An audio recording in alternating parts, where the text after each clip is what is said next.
আপনাকে বলতে হবে বদরের যুদ্ধে কাফেরদের সৈন্য সংখ্যা কত ছিল? 313 জন। 313 জন কাফিরদের। আপনার জন্য আতর একদম ডাইরেক্ট দেব, বেশি সময় নেব। এনে কতজন ছিল আবার বলেন? তোমার এই যে মালানা কাফিরদের সৈন্য সংখ্যা ছবির বেই দেখেন বর্ণনা দেওয়া যা সবটাই শিখালো কি কাফিরদের সৈন্য সংখ্যা কত ছিল? আতর তো দিয়ে দিছি, আতর পাইছেন? হ্যাঁ 1000 পড়েছে। বদর যুদ্ধের পরে ইসলামের কোন যুদ্ধ অনুষ্ঠিত হয়? ওহুদ। হ্যাঁ, ওহুদ। উহুদ।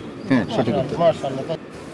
আপনার পড়েছে বদরের যুদ্ধে কাফির সৈন্য সংখ্যা কতজন নিহত হয়? 1000। 1000 নিহত হয় বদরে। 1000 নিহত হয়ে ওখানে একেবারে ভিটে মাটি সব ছাটি হয়ে যায়। আসলে অংশগ্রহণ করেছিল 1000। 1000 তা সব যদি মরে যায় তাহলে বাড়ি যাবে কিনা?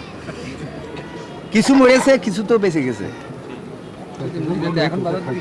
কয়জন? 70 জন। আপনার জন্য আতর। আপনার আমি একটা সহজ প্রশ্ন করি, আতর তো পেয়ে গেছেন।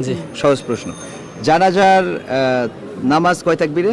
4 তাকবীরে। আমরা লাস্টে যে দোয়াটা পড়ি ওটা কি হবে? আল্লাহুম্মা গফিরলি হাইয়িনা ওয়া মাইয়িতিনা হবে? হ্যাঁ, না। এটা হবে না। কতটা জানাজা পড়েছেন জীবনে? অসংখ্য জানাজা। প্রতি বছর মানুষ মারা যায়, মানে অকল্পনীয় হারে মারা যাচ্ছে।